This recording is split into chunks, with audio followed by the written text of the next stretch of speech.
ये मुजफ्फरपुर में एक ऑटो रिक्शा चलाते हैं और यहाँ से ये केबीसी के हॉट सीट पर कैसे पहुँचे। मैं लाखों में जीता हूँ और एक अच्छा प्रतिष्ठित अमाउंट जीता हूँ। यही बस सब पूछता है क्या किए क्या, हम लोग बोलते हैं कि पैसा तो आज है कल नहीं रहेगा, लेकिन वहाँ जो हम कमा के आए ना वो शायद हम इस जन्म में नहीं कर सकते। अमिताभ बच्चन से मिले, हॉट सीट पर बैठे, क्या लगा? लोग जो अमिताभ बच्चन को फिल्म में देखते हैं, हम लोग आप हॉट सीट पर बैठ के सवाल का जवाब कर रहे थे, कैसा लगा अमिताभ बच्चन के सामने खेल के?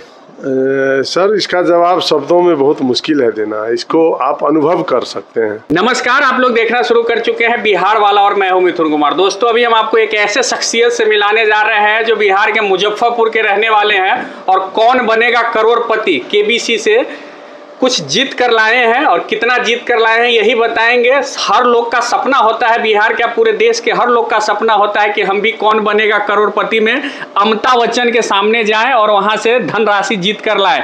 इससे पहले बिहार के सुशील कुमार भी जीत चुके हुए हैं और दूसरे ये महोदय हैं जो अपने मुजफ्फरपुर के रहने वाले हैं, बिहार के रहने वाले हैं। ये भी अमिताभ बच्चन के सामने हॉट सीट पर बैठ के सवालों का जवाब दे के अच्छा खासा पैसा जीत कर आए हैं। तो इनसे जानेंगे कि यहाँ से ये मुजफ्फरपुर में एक ऑटो रिक्शा चलाते हैं और यहाँ से ये केबीसी के हॉट सीट पर कैसे पहुंचे।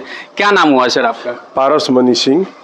कैसे मुजफ्फरपुर की सड़कों पे टोटो चलाने वाला व्यक्ति अमिताभ बच्चन के सामने हॉट सीट पे पहुंच गया?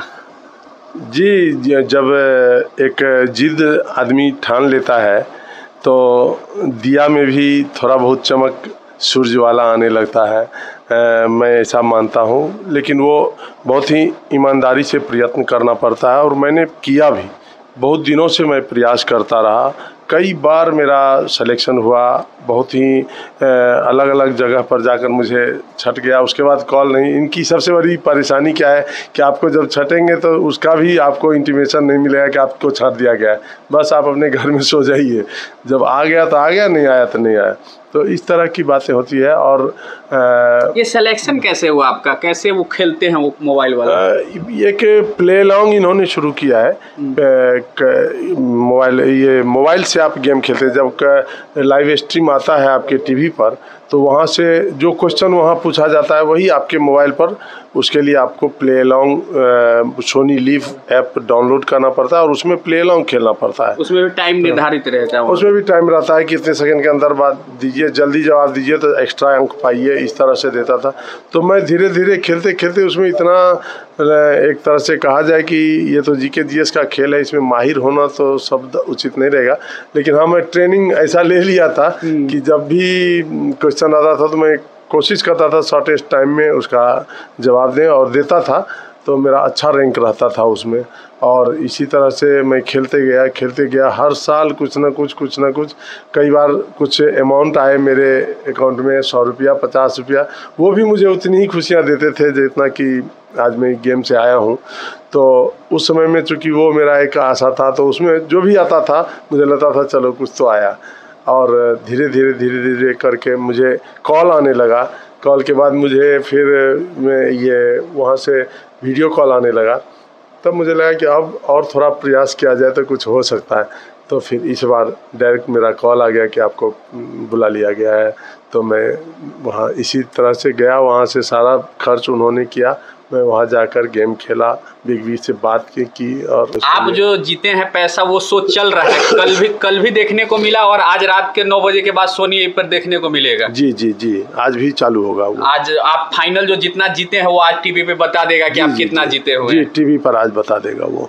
मैं लाखों में जीता हूँ और एक अच्छा प्रतिष्ठित अमाउंट जीता हूँ, जो हम जैसे मिडिल क्लास फैमिली के लिए बहुत बड़ी रकम होती है।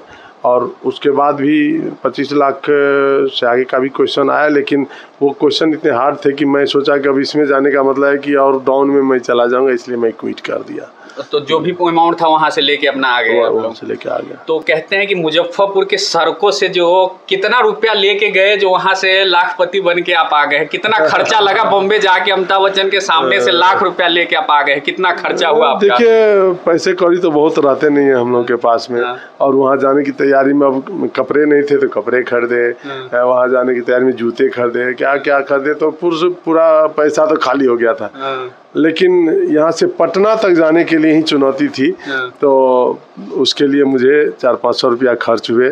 जो मैं पटना गया, वहाँ से फिर प्लेन में चढ़ा, उसके बाद मेरा कोई खर्च नहीं, सारा खर्च उनका था। प्लेन में खाना पीना, रहना सहना, वहाँ होटल में रहना, वहाँ पर जो हमने ट्रैवल किया वो सारा खर्च उनका था, वो दे दिए। और हम फिर लौट के जब पटना आए तो वहाँ से फिर अपने ट्रेन से जो है यही खर्च मेरा हुआ। एक आम आदमी जो टीवी पर देखता है कि कौन बनेगा करोड़पति, कोई भी आदमी ये सपना अपने दिल में पाल सकता है कि हम भी एक दिन अमिताभ बच्चन के सामने हॉट सीट पर बैठ सकते हैं। जी जी जी, एकदम। कोई सेटिंग वोटिंग तो नहीं है ना? कोई सेटिंग नहीं है। और मुझे भी पहले डराया जाता था।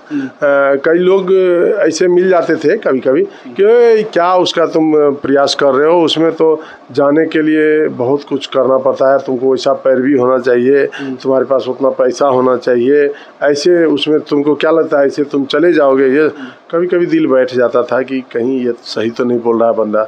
लेकिन आगे चलकर जब मेरा सिलेक्शन हुआ तो मैं देखा कि टोटल झूठ था, कहीं कोई चीटिंग है ही नहीं। और एक एक कॉल के लिए आपको वहाँ रिकॉर्डिंग किया जाता है कि आपसे कहाँ से आपसे पूछा जाता है, कई बार क्रॉस चेक किया जाता है कि आप कहीं कुछ झूठ तो नहीं बोल जाते हैं। तो ये सब चीज़ क्या कहीं कोई ये नहीं है। और बहुत ही अच्छे वातावरण में, बहुत ही सुंदर। और हमको लगता है कि ज्ञान के तो सभी देवता उसी टीम में है। अच्छा, ज्ञान के सभी देवता है। तो वहाँ पे कोई सवाल में अगर आप फंस जाते हैं तो जज वगैरह रहते हैं, बताने वाले ऑप्शन रहता है कि ये कोई ऑप्शन लिए थे उससे पहले आपकी जहाँ? हाँ लिए थे। क्या है कि एक ऐसी शख्सियत के सामने हम थे जहाँ पर कि जाने के बाद दिमागी कंफ्यूज हो जाता है, मतलब हैंग हो जाता है कि क्या हो गया। अब मैंने बिहार की नदियाँ कितनी बार पढ़ा था और लगभग सब नदियों को याद कर लिया था। लेकिन वहाँ जब क्वेश्चन आया कि ऐसा नदी बताइए जो विंध्य और अरावली के बीच से बहती है, नर्मदा मैं जानता था और मेरे दिमाग से बिल्कुल हैंग आउट हो गया। मैं उसमें लाइफलाइन लिया। कौन सा लाइफलाइन लिए थे? वो मैं वहाँ पर ऑडियंस पोल लिया। और ऑडियंस पोल से मुझे वहाँ पर मदद मिला। और तब जब वो बताया तब हमको दिमाग में खुल गया, अरे ये तो पढ़े हुए थे। कुछ नर्वस भी आदमी हो जाता है आते हुए भी बहुत। और वहाँ पर माहौल ऐसा है, वहाँ पर सबसे अधिक शहंशाह के सामने आप बैठे हुए हैं। कौन कौन लोग गए थे आप? मैं और मेरी वाइफ गई थी। आप और आपकी वाइफ दोनों आदमी आप बैठे थे और सामने हॉट से मतलब दर्शक दीर्घा में आपकी पत्नी बैठी रही? इनका जगह था वहाँ पर बना हुआ, ये कंपेनियन के जगह। तो देखिए ये महोदय की ये पत्नी है और ये भी गई हुई थी वहाँ पे, ये हॉट सीट पे बैठे हुए थे। आज भी आप देखिएगा इनका फोटो बार बार आपको दिखाया जाएगा टीवी पर, कल भी दिखा है, हम भी देखे हैं। कैसा लगा? गए थे करोड़पति कौन अमिताभ बच्चन के सामने बैठे हुए थे। बहुत अच्छा लगा, बहुत ही अच्छा। जितना वर्णन करेंगे वो कम है, खास करके हम लोग के लिए। अभी तो आप टीवी में खुद को देख रहे होइएगा कि उस समय कैसा था और अभी आए। वो तो पता ही नहीं चल रहा था कि ये मेरा फोटो है, ये मैं हूँ, ये तो समझ में नहीं। आप देखते हैं तो लगता है कि पता नहीं किधर से आया, कौन लिया, कहाँ गया, पता नहीं चल रहा है। वो दुनिया अलग, दुनिया दुनिया ही अलग, फिल्म सिटी का दुनिया अलग है, जो कि हम लोग से बहुत ऊपर की चीज है। खुश हैं जो भी आया वहाँ से? बहुत ज्यादा। जो भी आए, पैसा तो अलग चीज है, एक नाम पहचान प्रतिष्ठा मिल गया आपको ना। नहीं है, हम लोग को जो मिला ना वो सबने बयान नहीं कर सकते। अब जिंदगी भर आपके बच्चे क्या जो भी होंगे उसके सब देखते रह जाएंगे टीवी में। आगे वाले को बस यही सब पूछता है क्या किए क्या। हम लोग बोलते हैं कि पैसा तो आज है कल नहीं रहेगा, लेकिन वहाँ जो हम कमा के आए ना वो शायद हम इस जन्म में नहीं कर सकते। तो चलिए, ये पति और ये पत्नी थे, दोनों आदमी मुजफ्फरपुर के रहने वाले हैं और मुजफ्फरपुर सहित पूरे बिहार के लिए गर्व की बात है कि ये दोनों आदमी कौन बनेगा करोड़पति में जाकर अमिताभ बच्चन के सामने बैठकर कितना पैसा जीते हैं। ये शाम के आज रात के 9 बजे के बाद आप लोग भी देख सकते हैं।